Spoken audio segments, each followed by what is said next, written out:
Welcome to EM Healing, which is hosted by myself, Mahatma Seed. And when you dive into our episodes, you are going to be inspired to grow, to shift, to reflect on your inner wealth.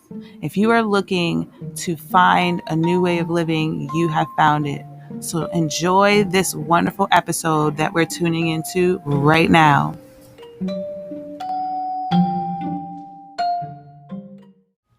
Hello, peace and light, peace and light. It's your host, Mahatma Seed. I'm tuning in for another episode with EM Healing.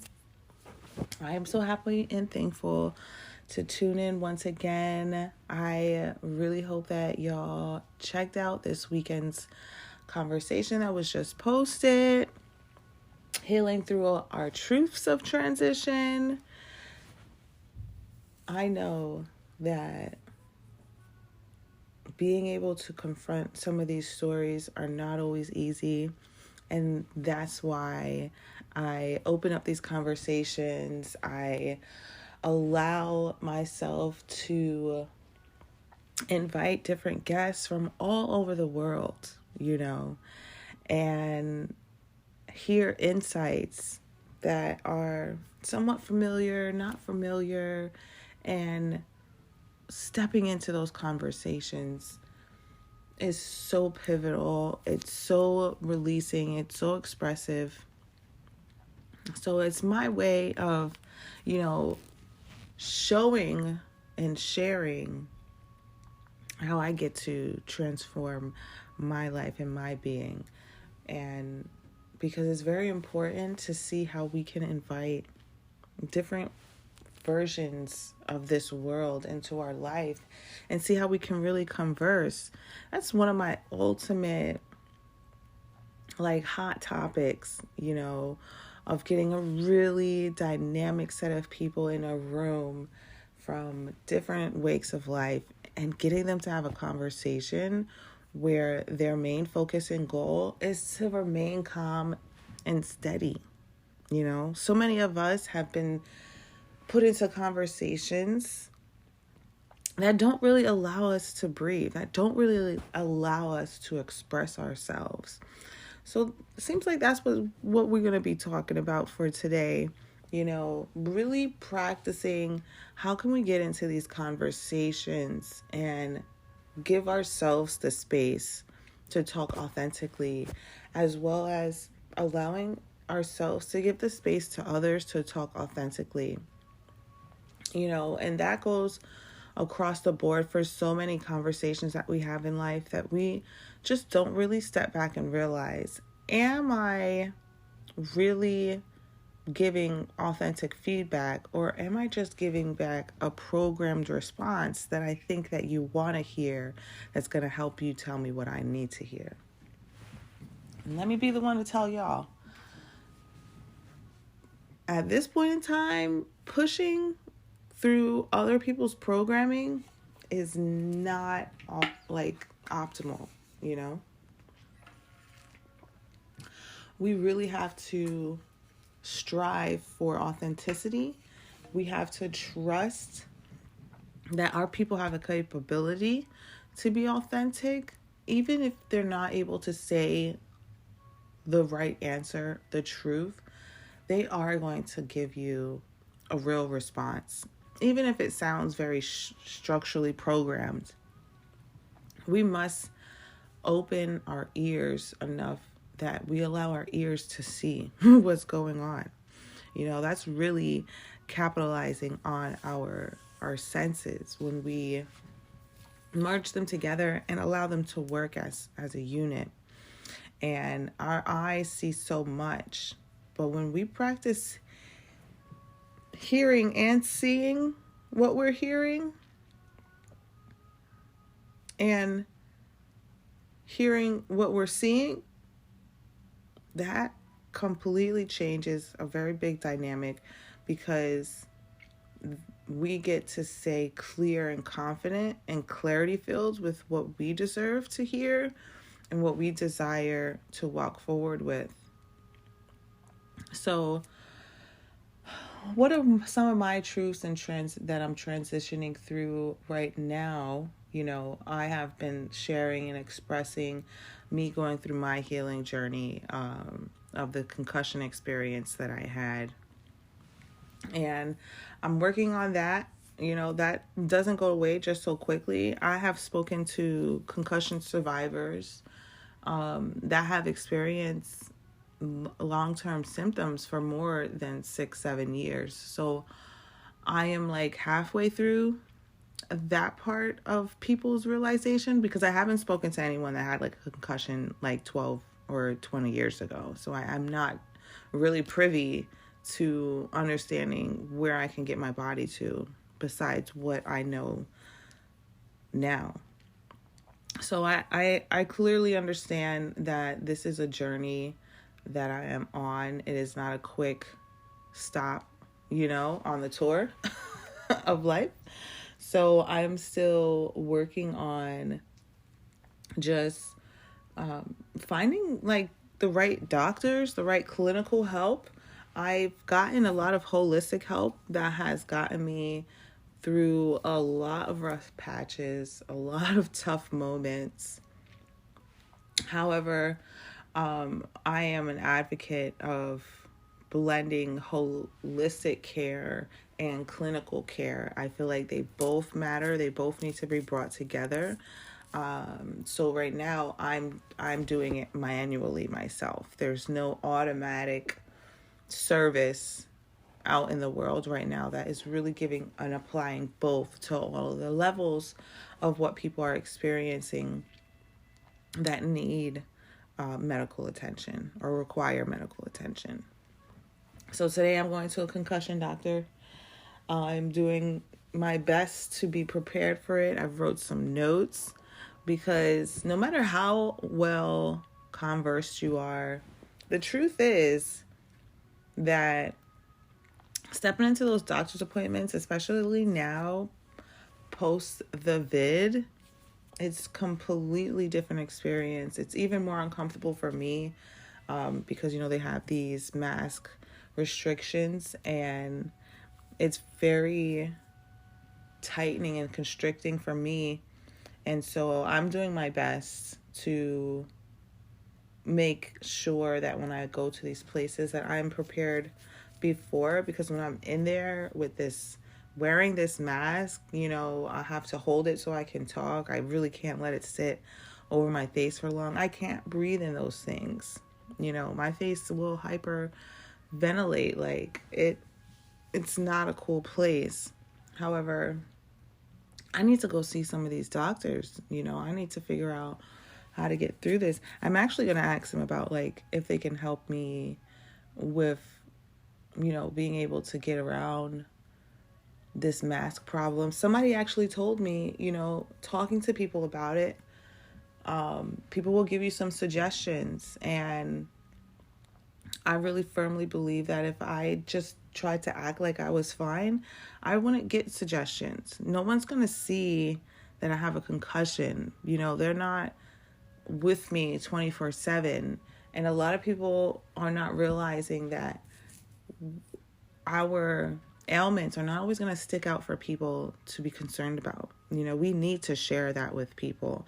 And that's a big truth that is starting to become very, very necessary in life. There's so many people out there passing away because they're not speaking their truth of what they're experiencing internally.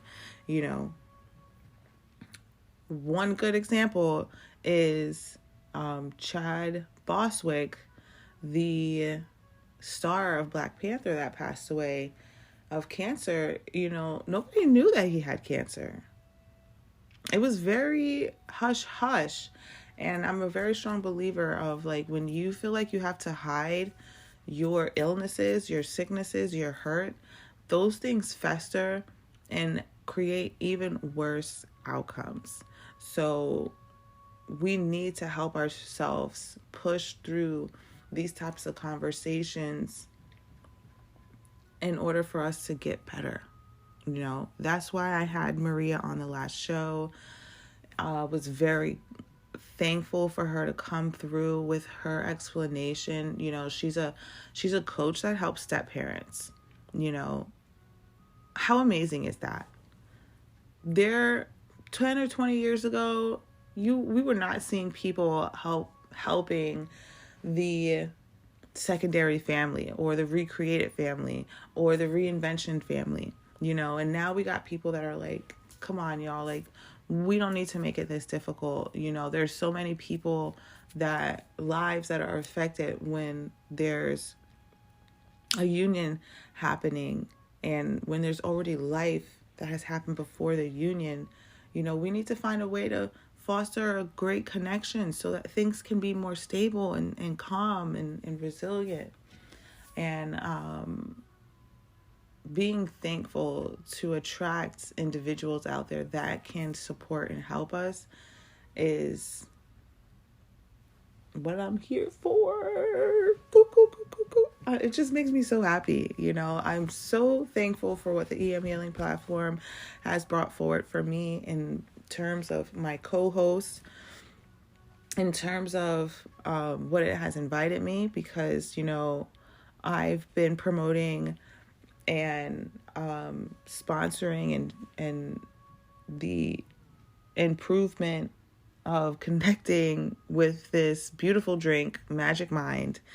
I absolutely enjoy it. I really feel like it has gotten me a lot further. It has definitely helped me to go to my doctor's appointments more, because I have the energy. I have a lot more energy to withstand it, because you just heard me explain how discomfortable it is to go to the doctors. So having a little bit more energy to just withstand the day is like monumental. I've gone to like at least 4 different doctor's appointments in the last month, and that I haven't done because I've just been so focused on the concussion for the past couple of years. I just haven't been able to do the regular of the mill checkups and things of that nature. And I finally was able to get a supplement to surplus my energy. And like now I'm like, Magic Mind, if you feel brain fatigue, if you feel lack of energy, if you feel like you have a lot of thoughts in your head, but you are still looking to settle it down and get some focus, tap in with Magic Mind. Okay. And because I'm sharing it with you, they've graciously shared with me the discount code. So Magic Mind, the website, for those of you that are like, what is this? www.magicmind.co/EM. And my discount code is EM20. Make sure that you go and get that. If you're struggling and if maybe you're drinking too much coffee to stay awake, I suggest this is the drink that you want to take, you know. And it's only 2 ounces. It's really quick. I'm about to go take mine in a little bit after I finish up this. But it's been so thankful, you know. And I look forward to seeing how that's going to surplus the rest of this year for me. It's already surplus the last 2 months for me, like substantially, which is helping me to see that my capability of getting through this next year with purposeful intent plans, right? Because, you know, we all have this underwater strive to help support our communities. And even though I am in this place of regeneration, healing, I still want to be able to be a part of that reshaping and welcoming those that are stepping into the new earth understanding. You know, we're in new times, we're in new energies, so it's a new earth, you know, and I love being a part of that carriage. And just to segue into like another thing that's just really, really big right now. You know, I did the tribute episode with my cousin, Adiel. And I gotta tell you, you know, before he passed away, I could say I hadn't really had someone that was like really, really in my life, close in the proximity, that had passed away. Now, I've had people pass away that were really, really important to me. However, they were not immediately in my now moments. And I always said to myself, I can only imagine what I'm going to go through when someone passes away that's like greatly close to me. And that has happened. And it's not easy. It's been 2 months about since it happened. And I would say, like, as myself, I'm doing pretty good. I'm not all bent out of shape out of it. I've been practicing and sharing and speaking about what death can mean for us in the physical and the non-physical. So I have a better understanding of, how to treat it, how to deal with it. However, it does not make it any better. It doesn't make it any better because it was a very young death. I envisioned to have a lot more years. Like, I definitely envision him to be a part of my plans, or our plans, of recreating what my new earth needs to look like. So that is something that I'm like, I have to like reconfigure. I have to reconfigure a futuristic truth that I had. And I don't know if a lot of people really have taken consideration into restructuring our futuristic truth, and understanding that when he left a lot of other people too that were adding him to their futuristic truth. And it's almost like those truths are now merging to where we're going to become a part of each other's life, because we need to fill this hole. We need to fill this void that has been created. And, so keeping connected with the people that were connected to someone that's very special to you, that's very key. Because if someone was very special to you, imagine how much more special other people saw them. Because they're just getting to meet him within the like second half of his life. Like, I've known him like all his life, so I've been enjoying the greatness of who he is. So is it daunting on me? Yes, but it's not as daunting because I got a lot of it. But those that haven't got a lot of it, they're feeling that loss. And, and that's a conversation that is very honest, that people are walking with. And we want to start helping ourselves transition and speaking to those truths. It's okay to talk about death in a way that can bring some merriment. Death conversations do not need to always be like this Debbie Downer conversation, And they can be Debbie Downer conversations, but we have to be willing to come out of it. We have to understand where we're at in life, what we're looking to progress. And the key thing is to really care about that person. It's like, what would that person do? If they were here and they was hearing us talk about someone else that passed away, like, how would they help us get out of this conversation? And that is how we can, really pay homage to the person that we're even considering. Because if we put darkness on a name that didn't really want to be in darkness, it's just, contradicting to the memory, and it won't really allow you to embrace that memory of that person and to take it to a lighter space, because you're going to step into a world that they're not creating, you're not really creating. And that's a place of not well attached, right? So really think about that. We're transitioning here, y'all. We're transitioning through really speaking our truth and doing it from an authentic place, doing it from a steady, clarity-filled place. And that takes time, that takes determination, and that takes consistency. So please give yourself all of that. Give yourself time. Give yourself the chance of consistency. Give yourself some authentic conversation. Practice it on you. and then practice it with others. Never force, always support. Well, that's my message for today, y'all. Thank you for tuning in. Mahatma Starseed. Check out the episode that's coming up next after this to get your healing on and complete. Peace and light.